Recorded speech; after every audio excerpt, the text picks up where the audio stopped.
আয়োজিত আল কোরআন সম্মেলনের সম্মানিত সভাপতি মহাশয়, আমন্ত্রিত ওলামায়ে হযরত এবং আমার সম্মুখে উপস্থিত দিন দরদি ভাই ও বোনেরা, সন্ধ্যা থেকে এ পর্যন্ত বহু আলোচক আলোচনা রেখেছেন। উল্লেখযোগ্য আলোচক মুমতাজুল ইসলাম ইরফানি, ততসহ আরও অনেক ওলামায়ে কেরাম আলোচনা রেখেছেন। আমাদের নির্দিষ্ট টাইম রাত 12টা পর্যন্ত। পরবর্তী আলোচক মিকাইল মাজাহিরি, মতিউর রহমান মাদিনী, তাঁরা উভয়ে আমাদের মাঝে উপস্থিত হয়ে আছেন।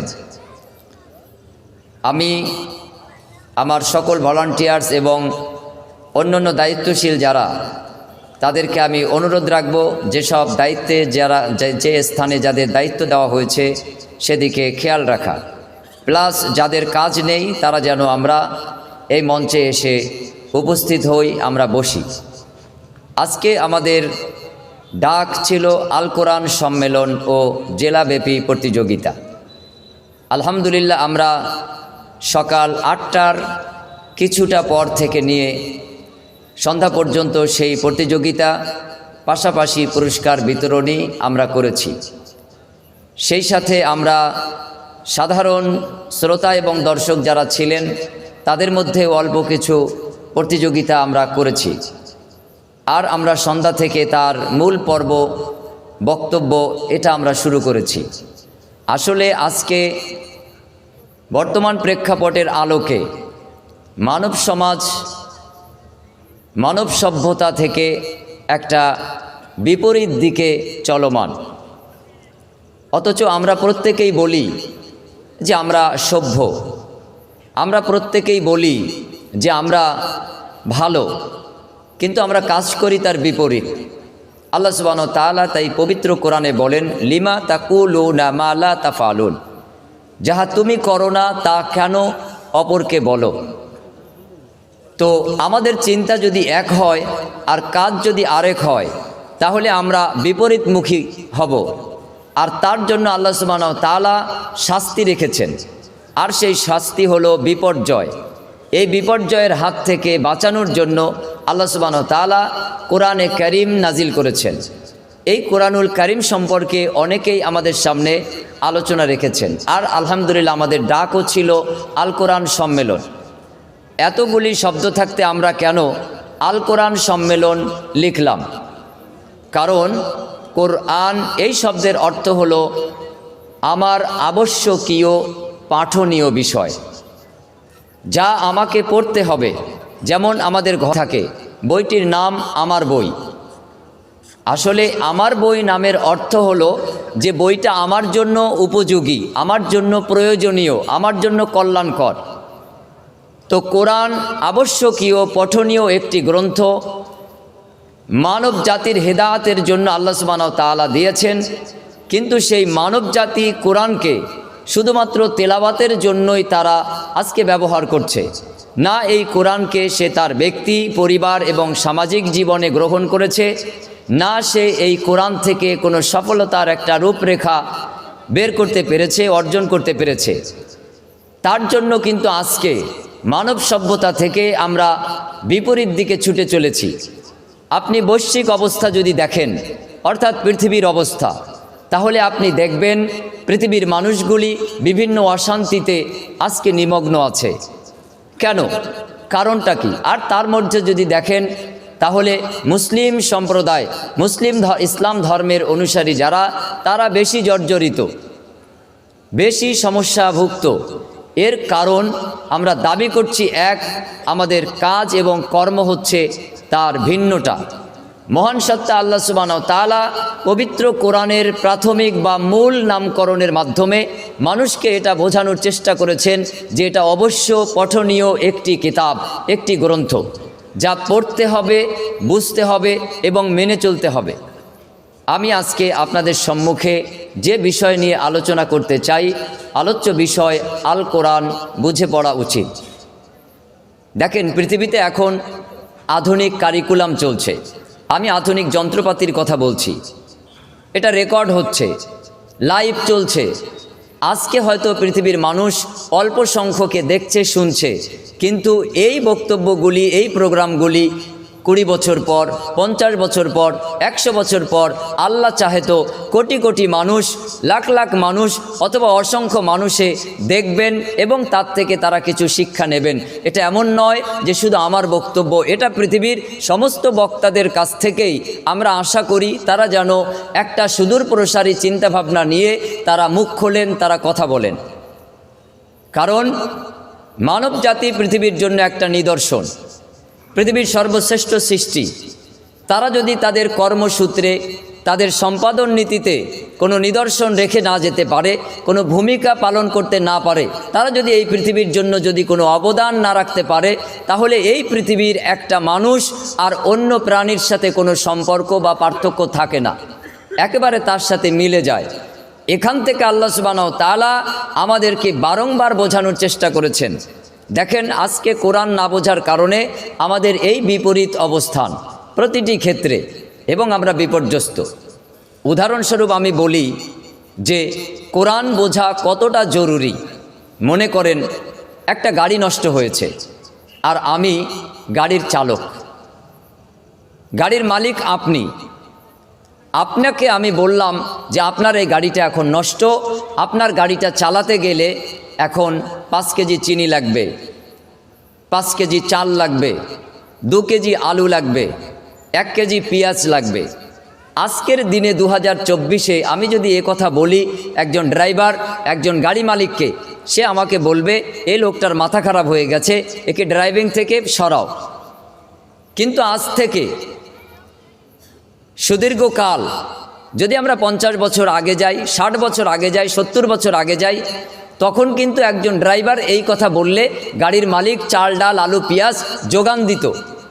কারণ গাড়ি সম্পর্কে তখন ধারণা ছিল না, গাড়ি সম্পর্কে তখন কোনো আইডিয়া ছিল না।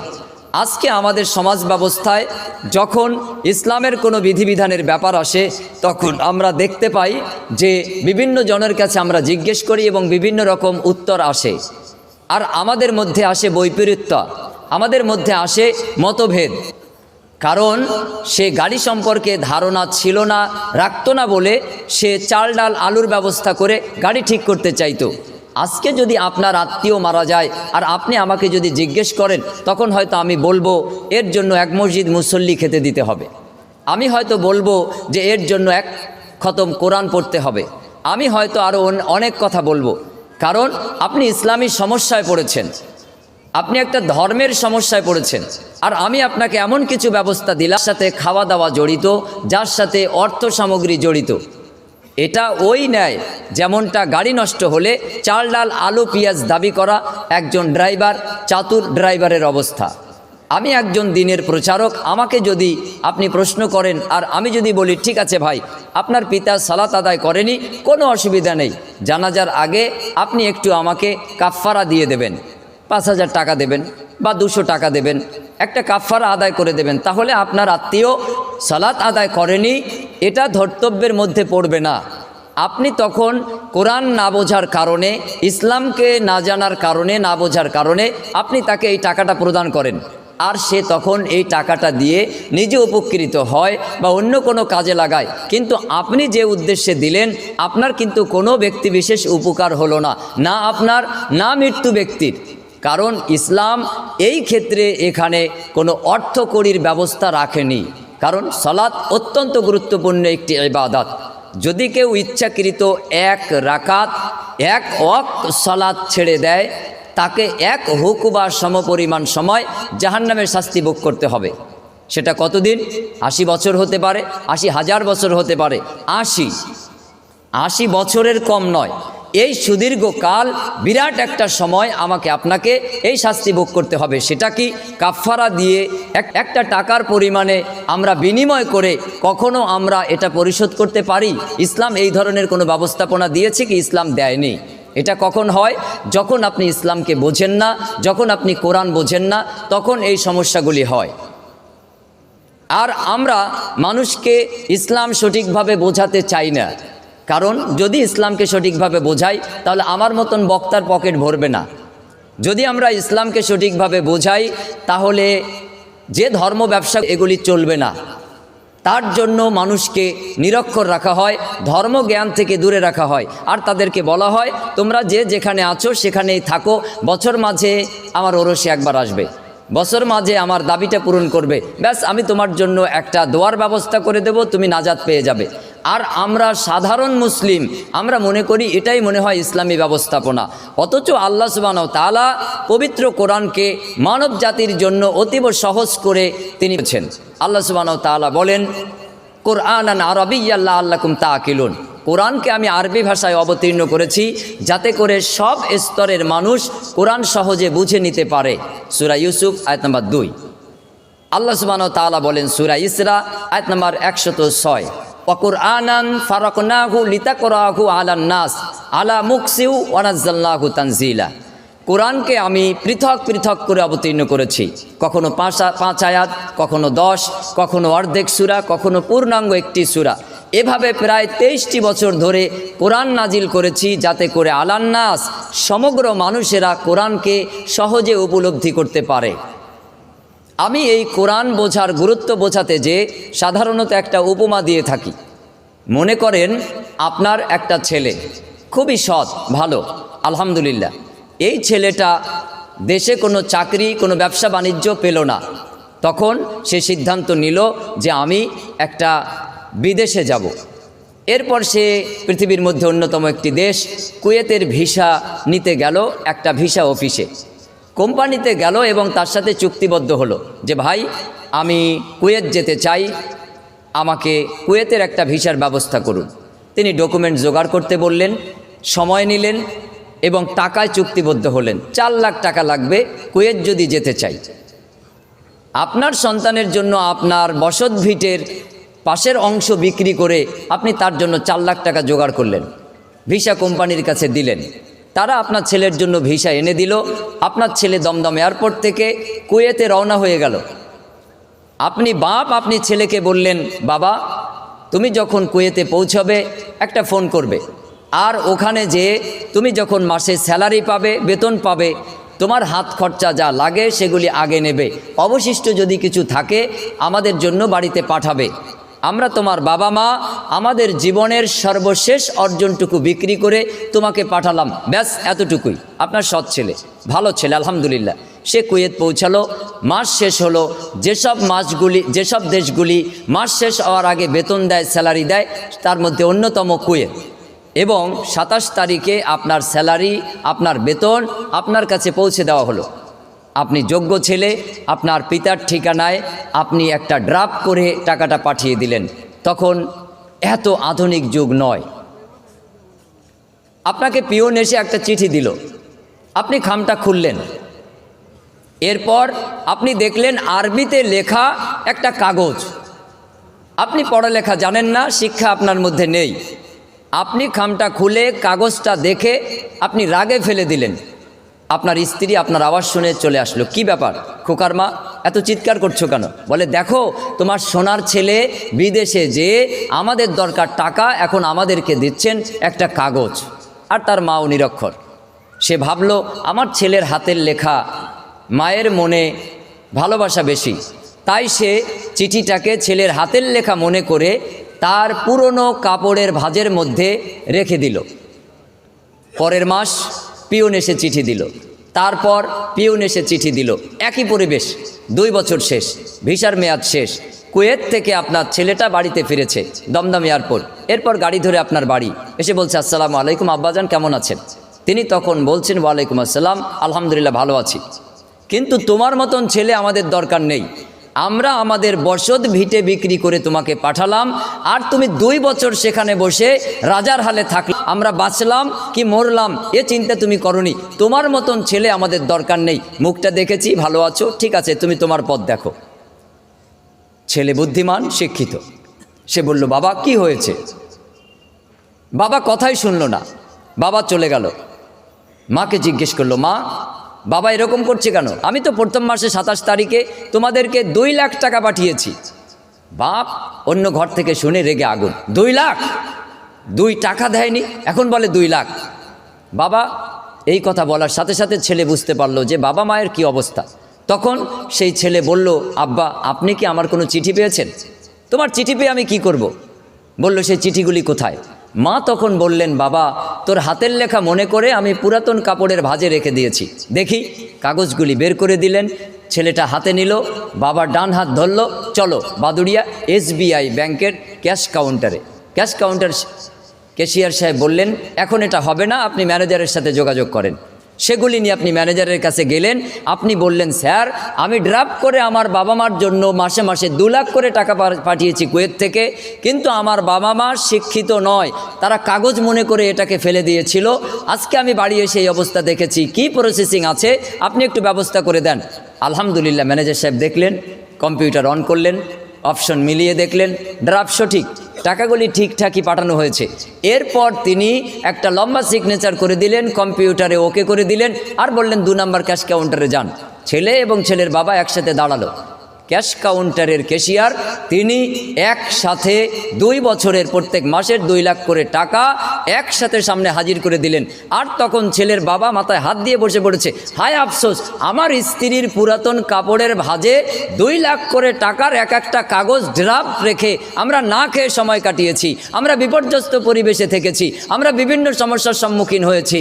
ছেলে তখন বলল, বাবা এটা তোমার দোষ নয়, এটা হচ্ছে শিক্ষার অভাব, এটা হচ্ছে জ্ঞানের অভাব, এটা হচ্ছে এডুকেশনের অভাব, এটা হচ্ছে এলেমের অভাব, বিদ্যার অভাব। তুমি যদি কাগজটার মূল্য বুঝতে, এটা ড্রাফট মনে করতে জানতে পারতে, তাহলে নিশ্চয়ই তুমি তোমার অভাব মেটাতে পারতে। পবিত্র কোরআন আল্লাহ সুবহানাহু ওয়া তাআলা মানব জাতির বোঝার্থে অবতীর্ণ করেছেন, মানব জাতির হেদায়েতের জন্য দান করেছেন। ব্যক্তি, পরিবার এবং সামাজিক জীবনে প্রতিটি ক্ষেত্রে মহাগ্রন্থ আল কোরআন হচ্ছে এক নিদর্শন, এক মহা আলো, যা দিয়ে আপনি আপনার ব্যক্তি এবং পরিবারকে একটা সঠিক পথ প্রদর্শন করতে পারেন। কিন্তু আপনি যখন ওই ড্রাফট চেনেন না, আপনি যখন ওটাকে মূল্য বোঝেন না, তখনই কিন্তু আপনি বিপর্যস্ত। ধর্মীয় ক্ষেত্রে কোরআন হচ্ছে আপনার জীবনের ড্রাফট, ধর্মীয় ক্ষেত্রে কোরআন হচ্ছে আপনার জীবনের গাইড বুক। দেখেন আজকে লাইভ চলছে, রেকর্ডিং হচ্ছে, একটা দামি মোবাইল যন্ত্র, একটা হ্যান্ডসেট। এই মোবাইল ফোনটা আপনি 25-30 হাজার টাকা দিয়ে ক্রয় করেছেন, আর আলহামদুলিল্লাহ কোম্পানিগুলি আমাকে আপনাকে মোবাইলের মালিককে 1 বছরের ওয়ারেন্টি বা গ্যারান্টি দিয়েছে, আর তার সাথে একটা গাইড বুক দেওয়া হয়েছে, শর্তমালা দেওয়া হয়েছে। সেখানে বলা আছে কত টাইম চার্জ দিতে হবে, কিভাবে মোবাইলটাকে ব্যবহার করতে হবে, কিসের থেকে সতর্ক রাখতে হবে, পানিতে ফেলা যাবে না, আগুনের মধ্যে ফেলা যাবে না, এর থেকে সতর্ক রাখতে হবে।